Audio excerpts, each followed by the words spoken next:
आपको समाजवादी पार्टी का राष्ट्रीय प्रवक्ता बनाया गया और पहली बार आपने बिसौली में प्रेस कॉन्फ्रेंस की है, क्या उद्देश्य है?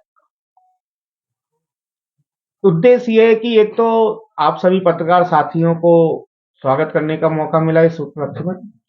दूसरा, समाजवादी पार्टी ने एक मोस्ट बैकवर्ड क्लास के अति पिछड़े समाज से आने वाले, कुम्हार जाति से आने वाले व्यक्ति को एक बहुत महत्वपूर्ण पार्टी की जिम्मेदारी दी है और आप सब लोगों से मुखातिब होने का, आप सबके बीच में अपनी बात रखने का, आप सब लोगों के बीच में पार्टी की नीतियों को रखने का जो मौका दिया है, उसके लिए पार्टी का शीर्ष नेतृत्व माननीय राष्ट्रीय अध्यक्ष जी को धन्यवाद देना चाहता हूँ। जिस तरह से बिहार चुनाव के नतीजे आए हैं और आपने देखा भी नीतीश केसरी, क्या कहेंगे? देखिए, बिहार में जनता सब कुछ वहां की बता रही है।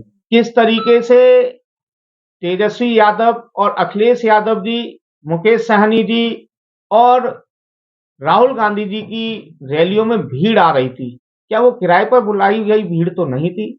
दूसरी ओर अमित शाह की रैली में पीछे कुर्सियां खाली रह जा रही थी। नीतीश कुमार की रैली में तो ये स्थिति थी कि 1500 आदमी नहीं आ रहे थे। अब जनता का जनार्दन है, जनता का जनादेश है, वो हम स्वीकार करते हैं, लेकिन पूरा देश देख रहा है। कोई भी किसी भी तरीके का किसी भी व्यक्ति ने ये एक्सेप्ट नहीं किया था कि ये परिणाम आने वाले हैं। इस परिणाम की आशा मेरे ख्याल से आप में से भी किसी से भी, आप में बताइए, किसी को भी इस तरीके की परिणाम की आशा किसी ने की हो? हाँ, ठीक है, लेकिन जिस तरीके से वोट को खरीदने का काम 10,000 रुपए दे करके किया है भारतीय जनता पार्टी ने, ये देश की जनता इन्हें माफ नहीं करेगी। अच्छा, बिहार चुनाव के परिणाम के बाद जिस तरह परिणाम आए, 27 की क्या तैयारी रहेगी उत्तर प्रदेश में? देखिए, उत्तर प्रदेश में और बिहार में सामाजिक ढांचा तो एक प्रकार का है, लेकिन जो हमारा नेतृत्व है, तेजस्वी यादव जी और अखिलेश यादव जी, दोनों में बड़ा अंतर इस बात को लेकर के है कि माननीय राष्ट्रीय अध्यक्ष जी अखिलेश यादव जी ने बिहार में 2024 के जो चुनाव हुए थे, उस 24 के चुनाव में 26 सीटों पर तेजस्वी यादव लड़े थे और उन 26 में मात्र 3 सीटें जीती थी। यानी कि उनका मैनेजमेंट वहीं से कहीं ना कहीं थोड़ा सा सही नहीं था। जबकि वहीं पर हम लोगों ने 63 सीटें लड़ी और 63 में 37 सीटें जीतने का काम किया था। लगभग हमारा जो रिजल्ट परसेंटेज रहा था वो 70% के आसपास रहा था, वहां उनका 10% रहा था। और पीडीए जो फार्मूला राष्ट्रीय अध्यक्ष जी अखिलेश यादव जी लेकर के आए हैं, उस पीडीए के कारण ही 2024 में जीत मिली थी और 2027 में उसी पीडीए के फार्मूले को अपनाते हुए पिछड़ा, दलित, आदिवासी, अल्पसंख्यक, आधी आबादी और जितने भी अगड़े लोग हैं उन सबको साथ लेते हुए पीडीए के टिकट के वितरण होंगे और 2027 में समाजवादी पार्टी की सरकार आएगी। अच्छा, अभी अखिलेश यादव ने एक ट्वीट किया था कि हम उत्तर प्रदेश में एसआईआर नहीं होने देंगे, क्या लगता है? देखिए, आखिर इस देश के नागरिक ही तो हैं सब लोग।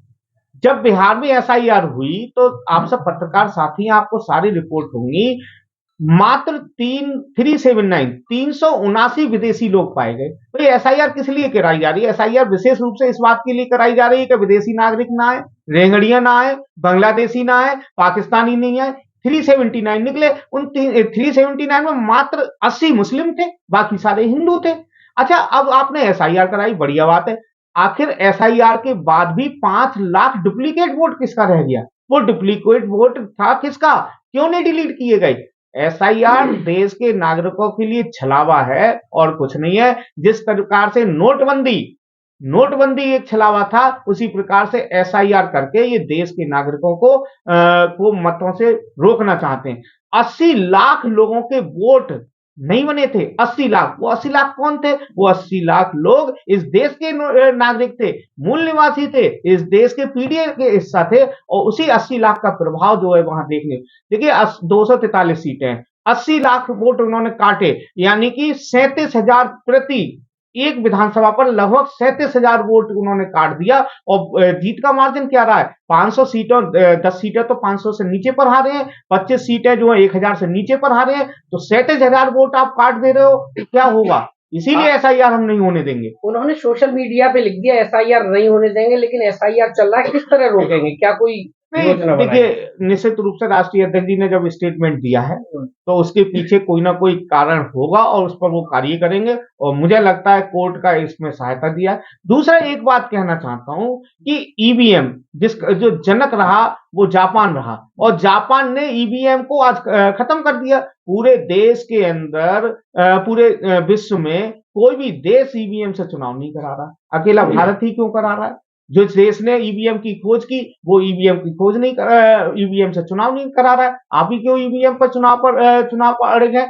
पूरा विपक्ष चाहता है कि ईवीएम से चुनाव ना हो। माननीय राष्ट्रीय अध्यक्ष जी ने लोकसभा में अभी कहा था, 2025 में ही कहा था कि अगर मैं उत्तर प्रदेश के अंदर 80 में से 80 सीटें भी लोकसभा में जीत जाऊं तब भी मैं ईवीएम पर विश्वास नहीं कर सकता।